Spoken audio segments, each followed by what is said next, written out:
Shalom, selamat pagi, salam sejahtera bagi saudaraku yang dikasihi Tuhan. Dimanapun saudara berada, doa saya saudara baik-baik dan tetap penuh semangat pengharapan di dalam Tuhan kita. Sebelum kita melanjutkan aktivitas pada hari ini, marilah kita meluangkan waktu untuk mendengar dan merenungkan firman Tuhan. Biarlah Roh Kudus menerangi hati dan pikiran kita, sehingga firman Tuhan bekerja dengan leluasa menuntun dan mengajar kita untuk dapat melakukan kehendak-Nya seperti yang Tuhan inginkan di dalam kehidupan kita.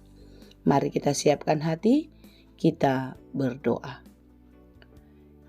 Ya Allah Bapa yang Maha Baik, kami bersyukur atas kasih penyertaan Tuhan dalam kehidupan kami sampai pada hari ini. Sebagaimana penyertaan-Mu pada hari-hari yang telah kami lewati, kami pun percaya kalau hari ini Engkau akan menyertai dan memberkati kami. Tuntunlah kami sesuai dengan kehendak-Mu dan ajarilah kami di dalam segala pekerjaan kami, dalam segala aktivitas kehidupan kami, sesuai dengan kehendak Tuhan saja. Oleh sebab itu ya Tuhan, kami mau belajar dari firman Tuhan yang kami percaya dapat menuntun kehidupan kami. Bukalah hati dan pikiran kami.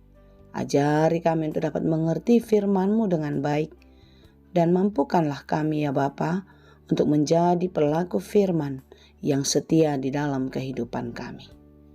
Berfirmanlah Engkau ya Tuhan, sebab kami telah siap mendengar.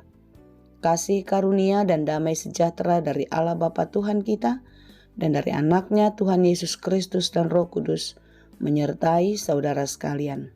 Amin. Firman Tuhan untuk kita pada hari ini yang ditetapkan menurut Almanak KKBP, Rabu 14 Januari 2026, tertulis dalam kitab Yosua 1 ayat 9. Dalam bahasa Batak dan bahasa Indonesia demikianlah dikatakan. Da nungahudok tuho, pir matodim jala marsihohot, unang manodit roham, jala unang tahuton. Ai Jehovah di batamdo donganmu, manang dopak dia peho mangalakah. Bukankah telah kuperintahkan kepadamu, kuatkan dan teguhkanlah hatimu. Jangan kecut dan tawar hati, sebab Tuhan Allahmu menyertai engkau kemanapun engkau pergi. Demikianlah pembacaan firman Tuhan. Dalam perjalanan bangsa Israel dari tanah Mesir menuju tanah Kanaan dipimpin oleh Musa. 40 tahun perjalanan di padang gurun bukanlah hal yang mudah bagi Musa untuk memimpin bangsa ini. Yosua adalah abdi Musa yang ikut dalam perjalanan itu. Tentu bagaimana yang dialami oleh Musa dalam perjalanan, Yosua pun menyaksikannya. Bangsa Israel adalah bangsa yang tegar tengkuk, keras hati. Mereka sulit sekali dikendalikan. Hatinya berubah-ubah. Pikirannya tidak pernah menetap. Tetapi di dalam kasih penyertaan Tuhan, Musa terus menuntun mereka, membawa mereka di dalam perjalanan panjang itu. Boleh kita bayangkan saudara, 40 tahun lamanya. Tetapi ketika bangsa ini akan sampai ke tanah Kanaan, tentu kita semua sudah tahu ya, kalau Musa tidak pernah sampai ke sana. Setelah kematian Musa, maka Tuhan berfirman kepada Yosua, supaya Yosua lah yang melanjutkan perjalanan itu untuk memimpin bangsanya. Dengan pengalaman perjalanan yang begitu lama, tidak mudah bagi Yosua untuk menerimanya. Bagaimana yang dikatakan dalam renungan kita pada hari ini? Kuatkan dan teguhkanlah hatimu, janganlah kecut dan tawar hati. Kalau kita merenungkan ini secara logika wajar. Kalau Yosua kecut, tawar hati, bahkan takut. Karena apa? Musa yang begitu hebat saja sangat sulit mengendalikan mereka, apalagi dirinya. Inilah yang diketahui oleh Allah di dalam pikiran dan hati Yosua. Sebab itu ketika mereka akan memasuki tanah Kanaan, Allah memberikan perintah kepada Yosua dengan juga memberikan jaminan penyertaan dalam hidupnya, di dalam perjalanannya. Sebagaimana yang dikatakan dalam renungan kita, kuatkan dan teguhkanlah hatimu. Jangan kecut dan tawar hati, sebab Tuhan Allahmu menyertai engkau kemanapun engkau pergi. Saudara-saudara, kalimat ini adalah sangat jelas jaminan penyertaan Tuhan yang menguatkan dan meneguhkan hati Yosua untuk mantap melangkah memasuki tanah Kanaan. Demikianlah perjalanan kehidupan kita, saudara. Mungkin pengalaman demi pengalaman yang terjadi dalam kehidupan kita membuat kita gelisah, membuat kita takut untuk melangkah, bahkan menghadapi masa depan. Tapi firman Tuhan hari ini mengatakan kepada kita, kuatkan dan teguhkanlah hatimu. Artinya berpegang erat dan teguhlah kepada Tuhan. Jangan pernah goyah, tetap kokoh. Teguh berarti berani, kuat secara batin, kuat secara mental. Pikiran kita pun lurus, positif, terarah hanya kepada Tuhan. Tidak mudah rapuh dan bahkan tidak patah. Jangan kecut dan tawar hati, artinya kita harus tetap berani, tidak gemetar akan ancaman apapun yang terjadi di depan kita. Karena kita mengetahui Tuhan selalu menyertai kita. Dia akan memberi kekuatan, pertolongannya nyata, keselamatan telah dikerjakan Tuhan dalam hidup kita.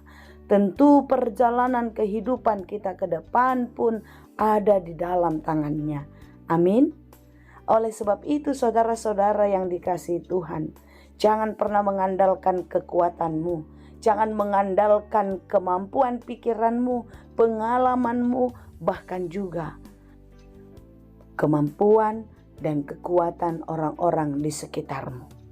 Tetapi andalkanlah kekuatan dan kemahakuasaan Allah terjadi atas hidupmu dan terus menyertaimu. Amin. Inilah satu jaminan di dalam kehidupan kita, di dalam menjalani hari-hari kehidupan kita yang mungkin menurut kita tidak pasti, terasa gelap. Tapi satu yang harus kita yakini, kasih setia Tuhan selalu ada. Sebagaimana Allah menyertai Musa di dalam membawa bangsa Israel di padang gurun, Allah juga yang menguatkan, yang menuntun Yosua di dalam memimpin bangsa ini. Dan tentu di dalam kehidupan kita saat ini, Dia tetap Allah yang sama, yang menuntun kehidupan kita, membawa kita kepada kepastian keselamatan, asalkan kita percaya kepadanya. Pengalaman masa lalu biarlah menjadi guru yang terbaik untuk kita dapat melanjutkan perjalanan ke depan. Tapi satu yang harus kita ingat, kasih Tuhan, penyertaan Tuhan akan menolong kita di dalam menjalani kehidupan. Tuhan Yesus memberkati. Amin. Terima kasih Tuhan untuk firman-Mu hari ini.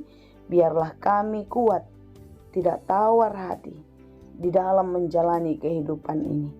Sebagaimana Yosua di dalam tangan Tuhan, demikianlah Engkau memegang kami, menuntun perjalanan kehidupan kami, sekalipun banyak yang sulit kami mengerti. Tapi satu yang kami tahu pasti, Engkau tidak pernah meninggalkan kami. Ya Tuhan, ajarilah kami untuk selalu bersyukur dalam hidup ini, agar apa yang kami alami, apa yang kami terima di dalam kehidupan kami syukuri dan kami dapat menikmatinya di dalam kasih Tuhan.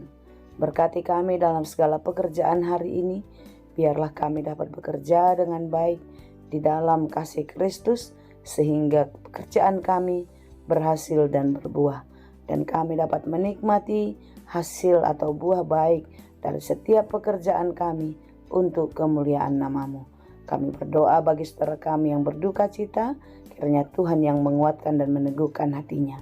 Demikian juga bagi mereka yang sedang sakit. Tuhanlah yang memulihkan kekuatannya dan mengembalikan kesehatannya, sehingga mereka boleh melanjutkan segala aktivitas dengan baik dan selalu bersyukur di dalam kehidupannya kepada Engkau ya Allah. Terima kasih Tuhan. Di dalam Yesus Kristus kami berdoa. Anugerah Tuhan kita Yesus Kristus dan kasih karunia Allah Bapa dan persekutuan Roh Kudus itulah kiranya yang menyertai dan memberkati kamu sekalian. Amin.